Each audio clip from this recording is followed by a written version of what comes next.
Hey guys, it is Tyler here, back once again with another episode of Assassin's Creed The Truth. Sorry it didn't come out last week, I was away, but we've got back-to-back weeks of Assassin's Creed The Truth, so this week and next week will be new episodes for this series. This week we're talking about why Assassin's Creed Empire is real. So if you don't know what Assassin's Creed Empire is, it's the supposed leaked Assassin's Creed game coming out in 2017.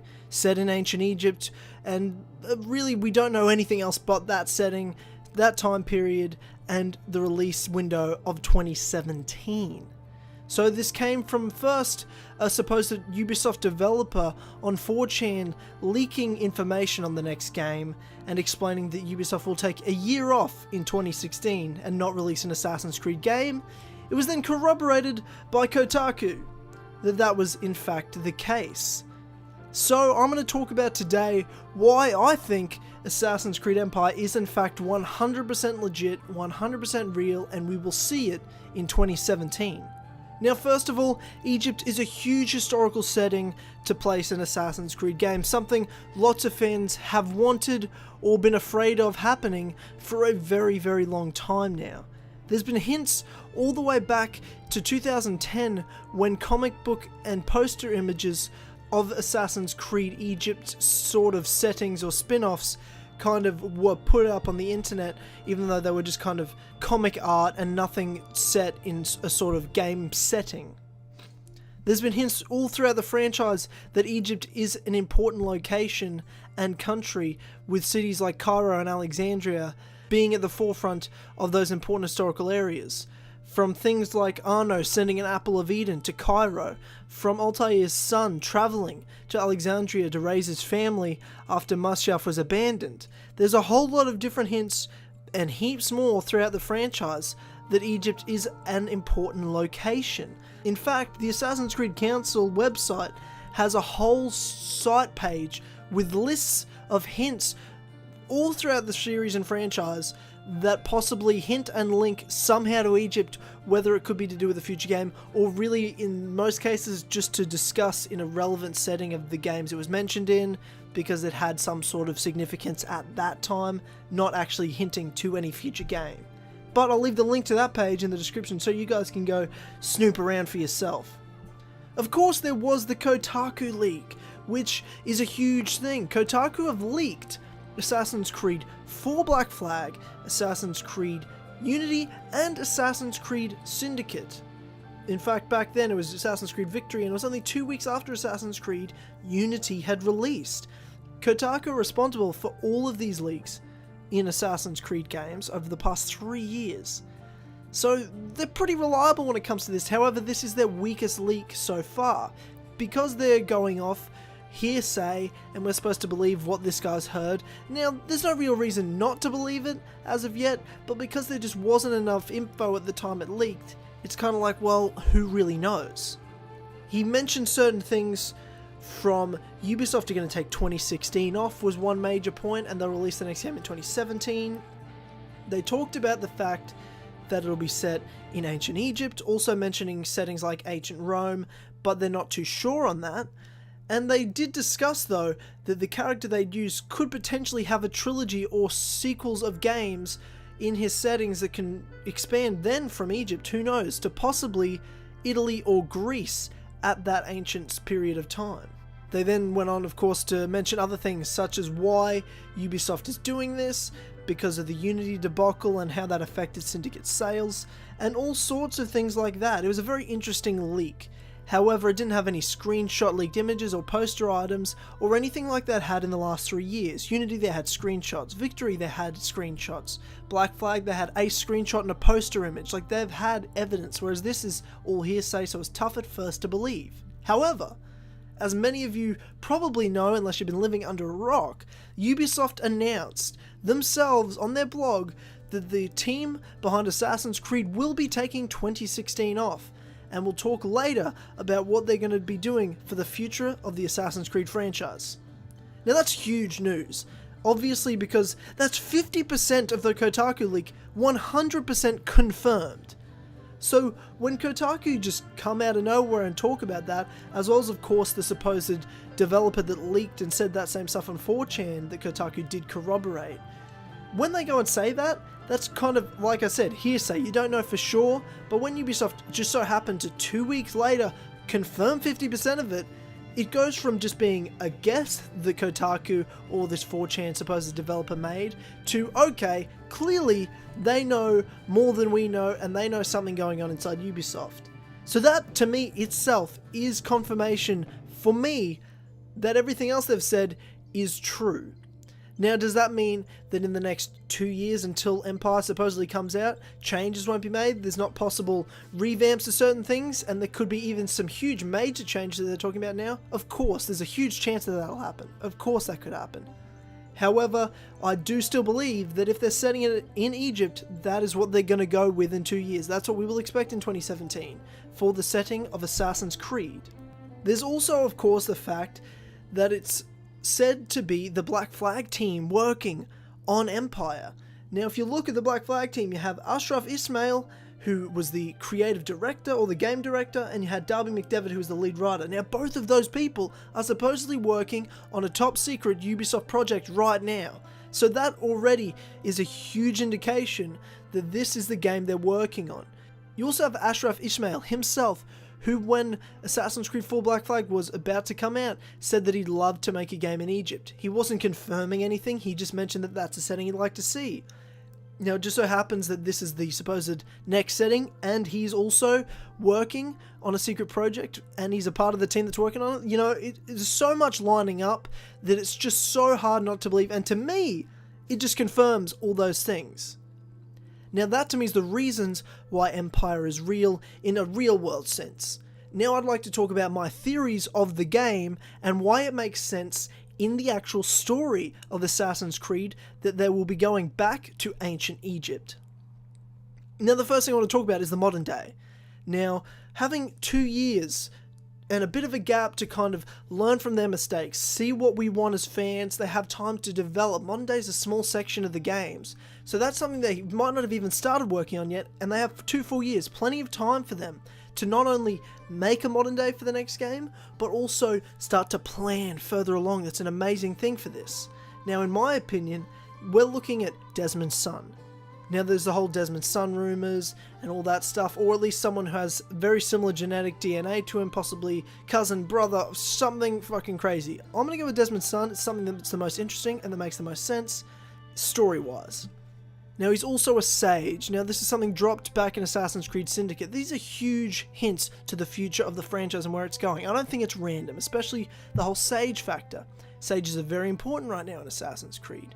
Now, the reason I say this and why this totally is going to make sense for Empire and Egypt being the setting, is that when it comes to reliving genetic DNA, the further you go back, the harder it is to read a person's genome in the Animus and the Helix, because it gets more diluted the further you go back, because you've got way more ancestors back then, there's so much DNA that's kind of gone around, that by the time you get to modern day, it's harder the further you go back to get proper memories and to relive all those things. That's just lore of Assassin's Creed and the Animus. That's just what we know happens.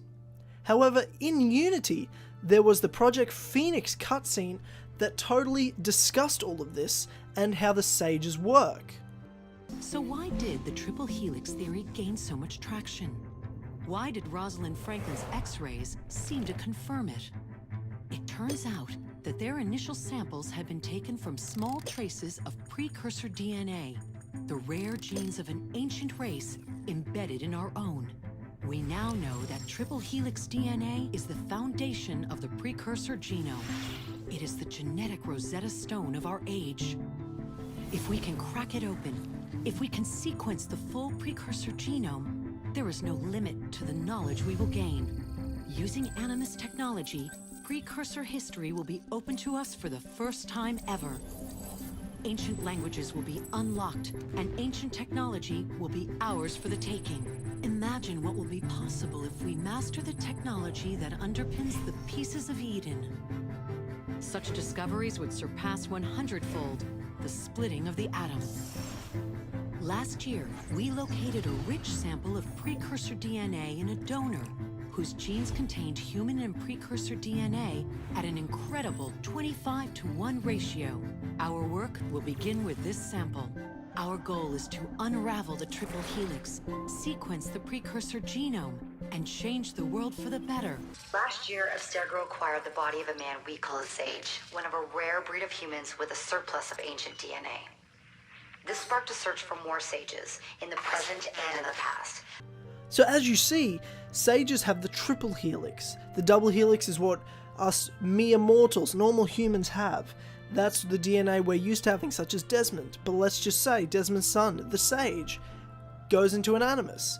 Abstergo or the assassins can use that DNA, the triple helix, and go back, like the Project Phoenix trailer said, further than ever before. It's got high concentration of that DNA, it's more accessible to go back that far. Both you can relive the memories, at least in theory, of first civilization members themselves, but also it'll be clearer to go back further than ever. So that itself makes sense to have a sage as a character, like Desmond's son, to be a future protagonist of the franchise, and that'll help us be able to go back to settings like ancient Egypt, ancient Rome, ancient Greece. That works for us. It works in the lore of Assassin's Creed, and it works for where the game's supposedly going, especially with how it's all been set up. The leak also talked about having multiple games for the same character, like Ezio Auditore had. He's the only character to have a trilogy. I'll tell you, he got about a game and a half, Assassin's Creed 1 and parts of Revelations.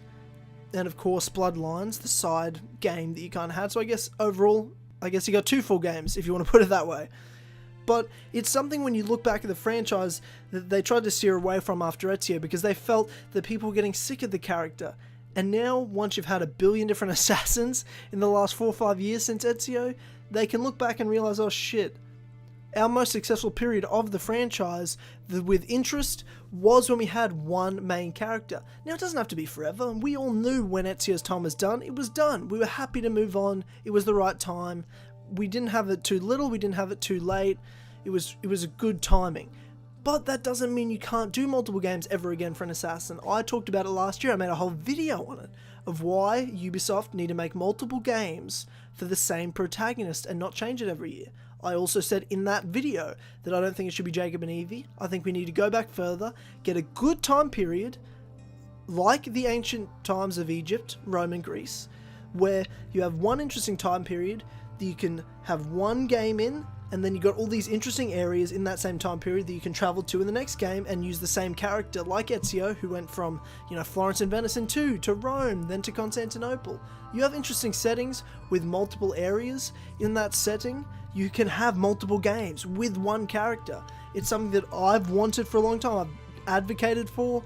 Ubisoft look like they're going to be doing it thanks to this leak, or at least are contemplating that concept. I think it's a good idea, especially with having the year off. It could be a great way to move the franchise forward, especially with that ancient period being so vital.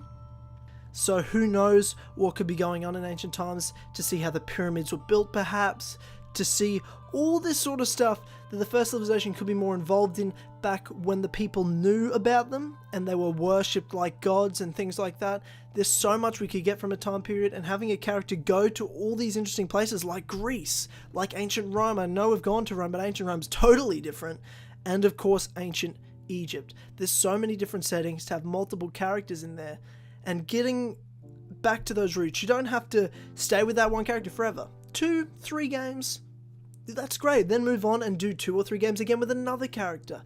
Committing to those characters keeps us as fans invested in the games, and it keeps us interested and gives us a reason to play, because we're like, oh, I want to play this character because I want to know what's going to happen next year.